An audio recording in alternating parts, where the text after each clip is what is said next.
इस लेक्चर में जो हम लोग प्रीवियस लेक्चर में बायोसिंथेसिस ऑफ पैरामिडीन पढ़ रहे थे, उसमें स्टेप 5 से आगे निकलेंगे। मैं इसको स्टेप 5 से आगे इसलिए बोल रहा हूँ कि उससे पहले का सारा स्टेप हम लोग प्रीवियस लेक्चर में पढ़ चुके हैं। आइए स्टेप नंबर 5 का जो आउटपुट है उससे हम लोग काम आगे बढ़ाते हैं। वो जो आउटपुट है, अब उतना हम कार्बन नहीं करेंगे। अब जो है हम इसको कार्बन को अब उतना डिमोन्स्ट्रेट नहीं करेंगे, अब सिर्फ नाइट्रोजन को करेंगे डिमोन्स्ट्रेट। बढ़िया बढ़िया। और आप कहेंगे कि यहाँ तो सर आप ब्लैक कलर से दिखा रहे थे, तो चलो ब्लैक कलर से ही दिखा देंगे।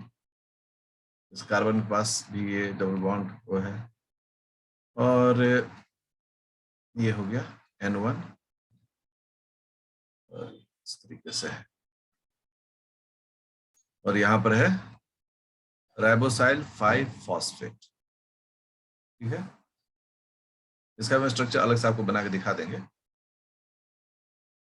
तो ये जो हो गया, ये स्ट्रक्चर है अभी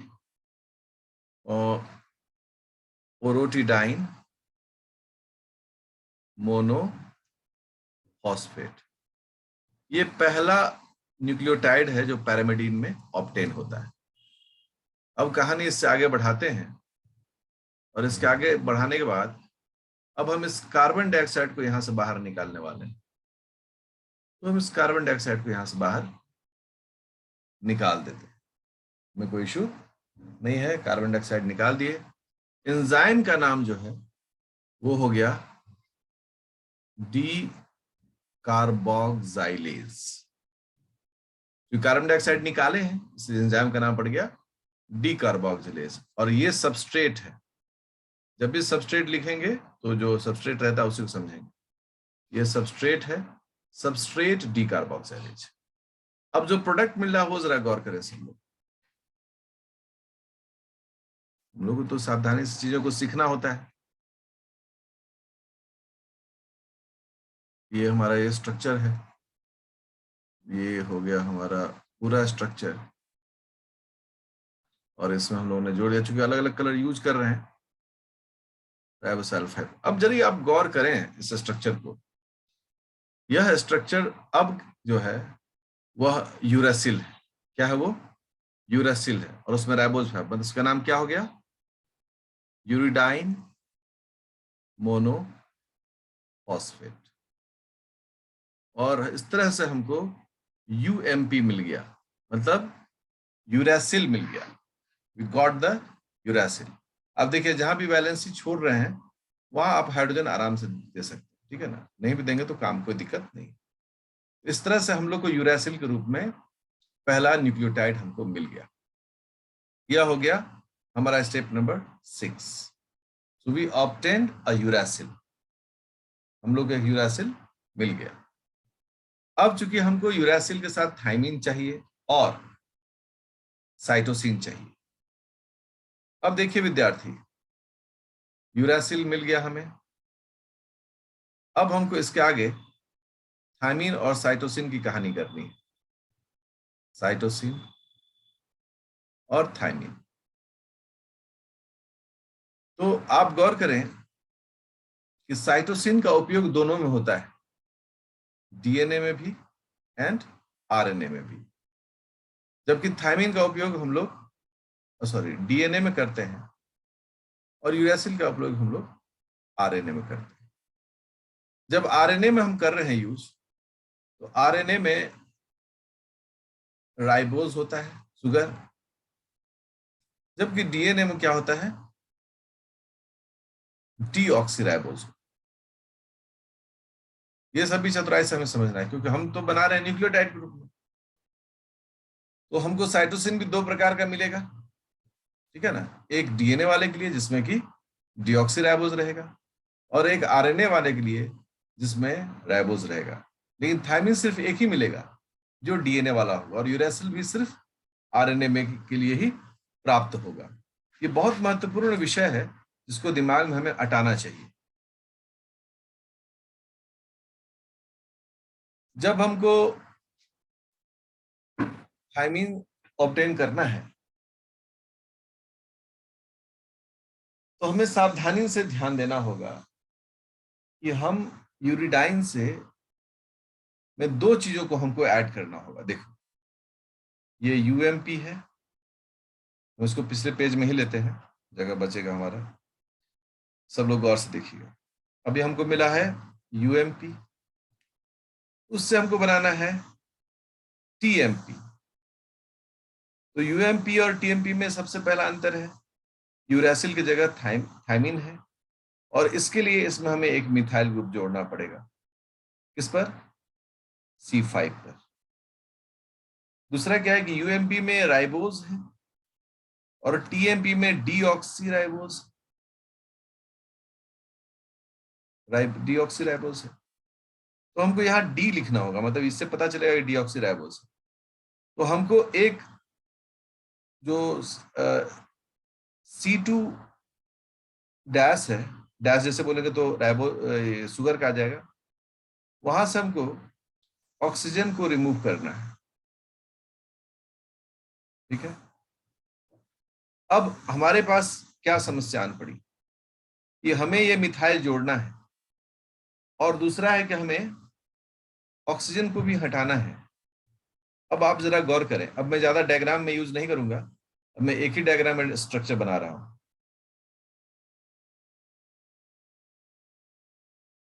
क्योंकि सिखाने की बात हो चुकी है, अब हम लोग विषय वस्तु में आ चुके हैं, तो हम लोग अब एक ही डायग्राम से काम करना पड़ेगा।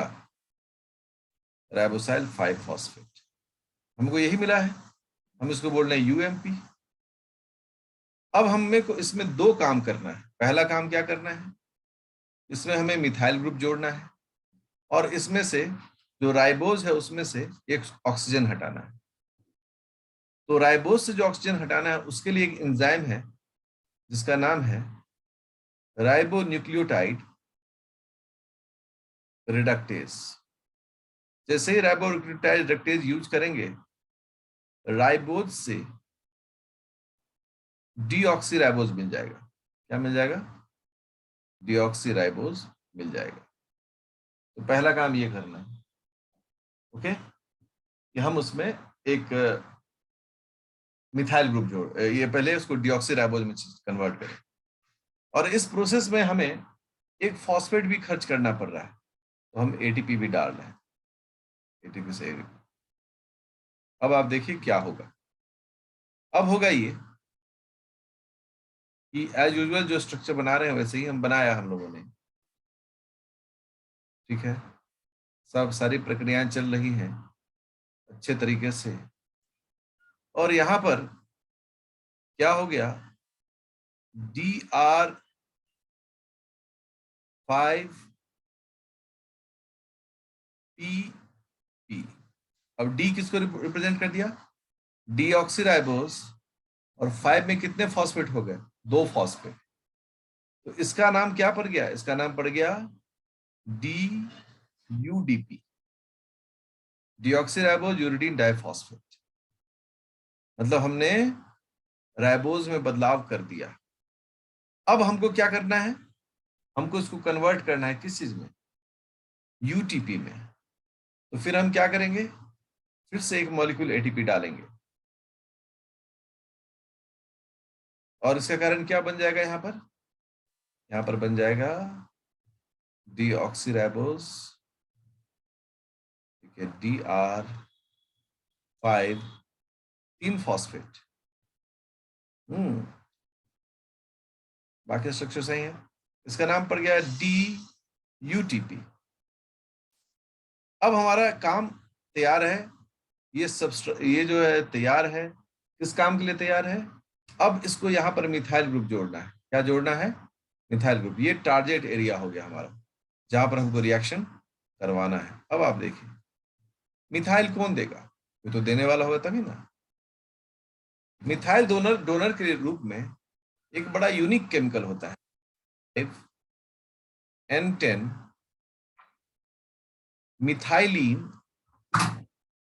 Methylene tetrahydrofolate. H4 फोलेट का मतलब हो गया टेट्रा, मतलब 4 हाइड्रोफोलेट इसका नाम है। और इससे जब मिथाइल ग्रुप ले लेंगे तो सिर्फ बचेगा टेट्राहाइड्रोफोलेट, सिर्फ यही बचता है। ये एक नया केमिकल है जो आपको देखने का मौका मिल रहा है। आप इसको 1, 2 बार 3 बार लिखिएगा, N5 N10 मिथाइलिन टेट्राहाइड्रोफोलेट। ये मिथाइल ग्रुप डोनेट करेगा। मिथाइल मतलब मिथिलीन ग्रुप, ठीक है। अब देखिए जैसे ही ये डोनेट करेगा, अब कैसे स्ट्रक्चर में बदलाव आता है, गौर करिएगा सब लोग। स्ट्रक्चर एज यूजुअल जैसा बना रहे हैं उसी प्रकार से बनता जा रहा है। ये आप देख रहे हैं, डीऑक्सोराइबोज 5 फॉस्फेट फॉस्फेट फॉस्फेट। और इसने जब मिथाइलिन ग्रुप डोनेट किया, इसके कारण 5वें नंबर पर आकर जुड़ गया एक मिथाइल ग्रुप CH3। जैसे CH3 ग्रुप जुड़ा, इसका नाम क्या हो गया, डी, थायमिडाइन ट्राइफॉस्फेट, DTP। देखिए, तो अभी सबसे पहले हम लोग को यूरेसिल का न्यूक्लियोटाइड मिला था, अब हमको थायमीन का न्यूक्लियोटाइड मिल गया। चतुराई की बात क्या रही है कि थायमीन का जो न्यूक्लियोटाइड हमको मिला है उसमें राइबोज नहीं है, बल्कि डीऑक्सी राइबोज है। देखिए ये है UMP। साइटोसिन बनाने के लिए क्या करना पड़ेगा, साइटोसिन बनाने के लिए हमको कार्बन नंबर 4 पर इसको निकालकर इसके जगह पर एक हमें NH2 जोड़ना पड़ेगा। तो जब NH2 की बात आएगी तो NH2 देगा कौन, ठीक है। तो स्टेप बाय मैंने पहले जो प्रोसेस चलता है वो हम उसको पहले स्टेप बाय चला देते हैं। इसमें क्या होगा, 2 लगातार ATP का प्रोसेस जाएगा, 2 ATP निकलेगा, 2 प्रोसेस है, एक जगह शॉर्ट फॉर्म कर दे रहे हैं। और इसके कारण क्या होगा कि यहाँ पर UTP बन जाएगा। ये हम करना पड़ेगा हमको, इसलिए हमने कहा कि 3 रिएक्शंस लिखने से जगह है, हम एक ही जगह इस रिएक्शन को लिखते हैं। देखिए हमारा बन के तैयार है UTP। अब हमको इस ग्रुप को चेंज करना है, इसको रिप्लेस करना है NH2 से। तो कोई तो होगा जो NH2 डोनर होगा, है। उस NH2 डोनर का नाम क्या है, उसका नाम है ग्लूटामाइन, दैट इज ग्लूटामाइन। अब ग्लूटामाइन देखो, जब ग्लूटामाइन अपना अमीनो ग्रुप डोनेट करता है, अल्फा कीटो ग्लूटारेट जो है, अल्फा KG वो निकलता है। अब हमारा जो प्रोडक्ट है वो देखें, फाइनल प्रोडक्ट,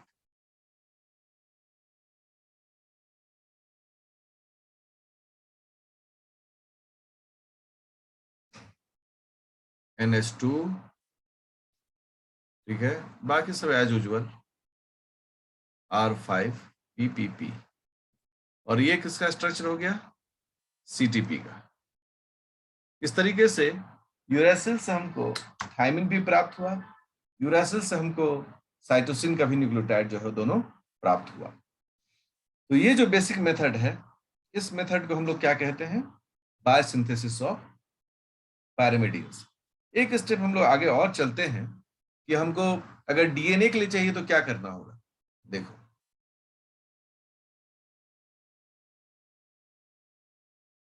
राइबोसाइल 5 बस 3 फॉस्फेट है, 3 फॉस्फेट, ओके। ये हो गया NH2, हो गया। नंबरिंग भी कर दें एक बार, 1 2 3 4 5 6। अब इसको DNA के लिए करना है तो हमको क्या करना चाहिए, एक एंजाइम का नाम है, इसका नाम है राइबोन्यूक्लियोटाइड रिडक्टेज। हम इसको यहां लिख देते हैं CTP रिडक्टेज, क्योंकि इसका नाम क्या है, CTP। और जैसे CTP रिडक्टेज यहाँ हुआ जुड़ा, तुरंत क्या होगा कि राइबोज में से एक ऑक्सीजन निकल जाएगा और यहाँ हो जाएगा डीऑक्सी राइबोज 5 पर 3 फॉस्फेट। अब ये DNA के लिए मटेरियल तैयार हो गया और इसको हम लोग बोलते हैं DCTP।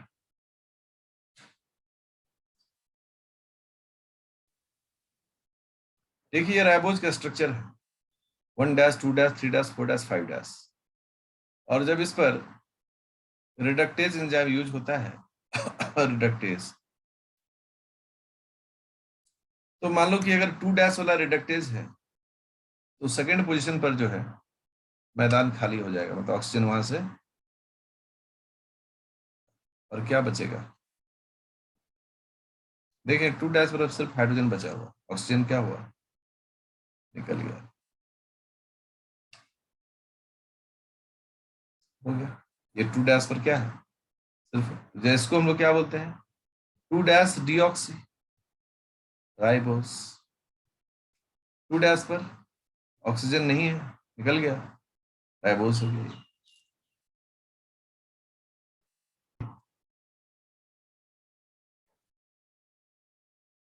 तो क्वेश्चंस पूछने का जो ट्रेंड है उसको मैंने बता दिया है, अब इसको फॉलो करिए सब लोग। नेक्स्ट क्लास प्यूरिन्स का बायोसिंथेसिस है।